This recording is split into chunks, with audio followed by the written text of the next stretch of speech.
A streak continues, a breakthrough comes oh so close, a tragedy, and a one-man triumphant protest. Le Mans 1969 had it all.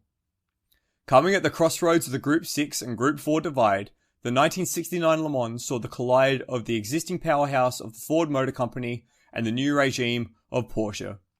Porsche were the first to identify and jump into the Group 4 loophole, designing, building and homologating 25 chassis of the brand new Porsche 917 within 10 months. The 917 had proved competitive but unstable and had yet to show its true performance. The factory team featured two 917s, with Vic Elford and Richard Atwood alongside Rolf Stommelen and Kurt Ahrens, with a reserve car as well, plus a privateer entry in the hands of John Wolfe. Porsche also brought along three 908s, all in the Langheck body shape, which had secured the World Sportscar Championship for makes. Hans Hermann and Gerard Larousse, Rudi Linz and Willi Kalsinen, and the factory pairings of Gerhard Mitter and Udi Schertz, and the lead drivers Joe Seifert and Brian Redman were piloting the 908s, and between the Seifert, Redman and Mitter Schertz pairings, Porsche had won 5 of the 7 rounds of the 1969 season and were at Le Mans with one clear goal in mind: take their first overall victory at La Sarthe. Ford were running the now ancient Ford GT40 Mark I, with 5 of the 5-litre examples entered. John Wyer's Golf teams were the reigning champs and retained 2 of their driver lineups, Jackie Ickx and Jackie Oliver running last year's winning chassis, the Old Lady, and David Hobbs and Mike Harewood in the second car. Ickx and Oliver had won at Sebring, but had otherwise been anonymous through the 1969 season. However, as the reigning champions, they were still a force to be reckoned with. Smaller efforts appeared in the form of Lola, Ferrari, Alpine, Matra, and Alfa Romeo. The Alfa Romeo challenge in particular looked good for a class or potentially an overall win, with the new Tipo 33/3. However, the death of reigning champion Lucien Bianchi during the Le Mans test saw the Auto Delta team withdraw from the event, instead preparing last year's 33/B for customer teams. Come race week, it was Porsche who struck first, with Rolf Stommelen setting pole with an astonishing 3-minute 22.9 at an incredible 238.98 km/h average speed.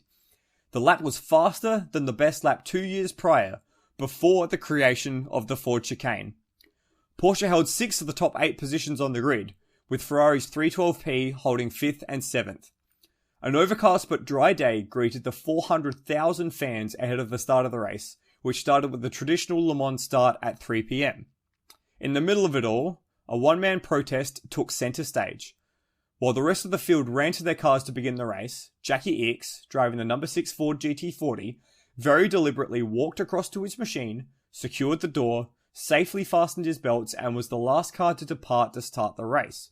His protest, attempting to draw attention to the lack of safety improvements, including the Le Mans start, was amplified immediately by the consequences of a first-lap accident at Maison Blanche. John Wolfe, driving the privateer Porsche 917, found himself sliding onto the grass verge and impacting the barrier, flipping the car onto its roof.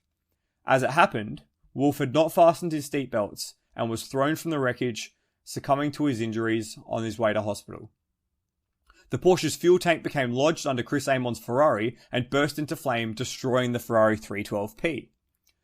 At the head of the field, Stommelen and Elford led their field in their 917s, followed by a string of 908s, Porsches occupying the top 5 positions. Their positions were maintained through to the first pit stops until reliability started to affect the new machinery. First, Stommelen's 917 suffered a transmission leak, dropping them from the lead and eventually forcing his and Ahrens' retirement. Seifert and Redman took up the lead before they retired just after the 4-hour mark, a split in the oil line destroying the gearbox of the 908. This left Vic Elford and Richard Atwood at the head of the field in the last remaining 917, leading the trio of 908s, followed by the Matra of Courage and Beltois, with Ickx and Oliver in 6th place. Before nightfall, both Hermann and Mitter's 908s had suffered problems, putting the Matra as high as 3rd place before it too suffered delays due to a broken taillight.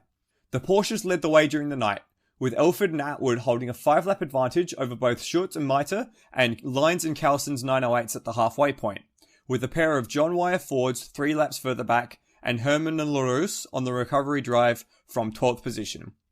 At 2:45 a.m, however, disaster struck the Porsche team. Coming into the Mulsanne kink, Schertz collected the recovering teammate, Larousse, causing the car to roll over and burst into flames. Miraculously, Schertz escaped with minor injuries, but the car was destroyed. Luckily for the team, Larousse was able to continue with the bodywork damage, and Porsche maintained their 1-2 stranglehold on the race. That would continue into day for another 8 hours, before it all fell apart just before 11 AM. Firstly, the leading 917 decided to part ways with its gearbox casing. Not even long enough to take the lead, the second place 908 of Lyons and Carlson suffered a broken clutch. All of a sudden, the Ford GT40 of Ickx and Oliver was in the lead of the race, and the recovering Herman and Larousse 908, who had spent the last 16 hours powering through the field, was in second. The 908 took the lead just after 1 PM, but the tired machine was running down on power and was suffering brake problems. Ickx's Ford, on the other hand, was as fresh as the first lap, and was given permission to use the full rev range of the 5-litre V8 engine. The pair traded the lead lap after lap in the final hour, Herman able to slipstream past the Ford on the Mulsanne straight before Ickx's better braking performance saw him take the lead at the Mulsanne corner. Ickx determined that he could hold the lead from Mulsanne all the way to the line and pulled that move in the 23rd lap of his stint on what he hoped was the final lap of the race. Crossing the line 15 seconds before the end of the 24 hours, Ickx would have to miraculously find another lap's worth of fuel and only just boxed out Herman's Porsche at Mulsanne corner on the final lap, crossing the line after an incredible final hour with only 120 meters separating the pair. The Ford team had taken a thrilling 4th win in a row and a second winning succession for that exact GT40 Mark I chassis, in a race where team owner John Wyer had rated their chances as approximately 0. The Ford had spent only 28 minutes in the pits as opposed to the 908's 52 minutes, with the brake warning light forcing Herman's conservative defense later found to be an electrical fault. The closest competition finish in Le Mans history, the 1969 event was the race of the decade, and a chief turning point in the story of prototype racing at the Circuit de la Sarthe.